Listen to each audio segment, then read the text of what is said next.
Before I get started with this video, let me give a shout out to Craig for sending it to me. And it is coming out of Newark, New Jersey, where you have this story right here. Just on the title alone is absolutely insane.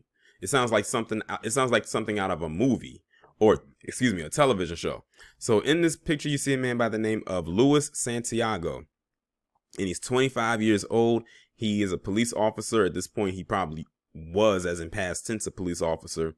But this guy hit a pedestrian, took the body, then later returned the body to the scene on which he hit the pedestrian. And I think he was off duty when he did it. And when he returned the body was deceased. So this guy literally did some extreme evidence tampering with his crime. So I'm going to go ahead and get into this story. A Newark police officer faces several charges after investigators say he struck a pedestrian while off duty, put the victim in his car, and then later returned to the scene with the dead body. The officer, Luis Santiago, age 25, of Bloomfield, has been charged with reckless vehicular homicide, desecrating human remains, and related charges, according to the Essex County prosecutor Theodore N. Stevens II. Stevens says Santiago was off duty and driving a 2005 Honda Accord north of the Garden State Parkway at about 3 a.m. on November 1st when he struck Damian Dymka, age 29, of Garfield, who was walking in the shoulder near exit 151. At that time of the morning, they need to check to see if he was on any type of narcotic or if he was under the influence of alcohol. Because notice a lot of times when a lot of these accidents like this, stuff like this happen, a lot of times they have something in their system. And I would also like to know, before I even read any further into this article, how fast was he driving? Santiago failed to maintain his lane and traveled to the right shoulder of the Garden State Parkway, striking Dymka, the prosecutor said in a statement. After striking Dymka, who was a nurse, neither Santiago or his passenger Albert Guzman, also 25 of Newark, called 911 or tried to render aid. The fact that they did not even do that lets you know they were clearly in the wrong. And they knew that if they called 911 and they told them what happened, something would have came up in the investigation that would have had them hemmed up even more. But now they made themselves look even more of a bigger suspect by doing what he did or what they did. The suspects returned to the scene multiple times before Santiago loaded the victim into the Honda and removed him from the scene. Santiago then took the body to his home in Bloomfield, where he, his mother, and Guzman allegedly discussed what to do with the body. Eventually, Santiago drove Dymka's body back to the scene of the crash.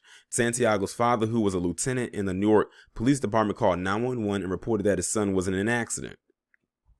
When New Jersey State Police troopers arrived, they found Dymka dead in the back seat of the car.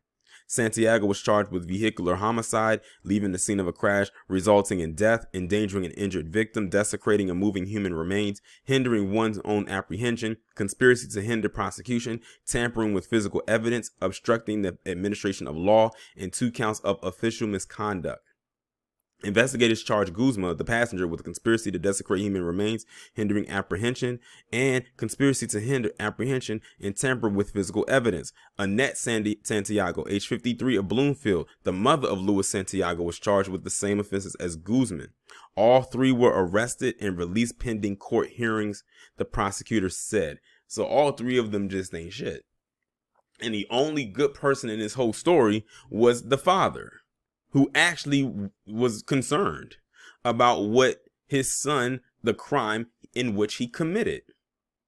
But you had this guy, the passenger, and his mother literally trying to figure out what to do with this body after he hit and killed this person. All he had to do was saying that it was an accident. That's it. And then let whatever happened just happen. He wouldn't have all these charges. He might have been charged with some. He would have been charged with something. But now he has a whole laundry list of charges that could have been unnecessary and not warranted if he had not done the silliness and the goofiness in which he committed. He made himself look like a complete fool. Him, the passenger, and his mother. And mind you, this is a guy who is a cop. Let me remind you again, this guy is or was now probably a cop, someone who would be called on if someone else was in this predicament. But he, as a cop, went completely against what he's supposed to be doing and acted as if he was just a regular everyday person. Although off duty he would be, but still. That's why I said I question, did he have anything in his system? Was he high? Was he on any drug? Was he drinking? Because for you to do something like that and not call the police after that happened, and to go through all of that, of removing the body, taking him to your parents' house, or wherever he took the body, wherever his parents were, discuss what you were going to do with the body, and then take the body back. That's a lot.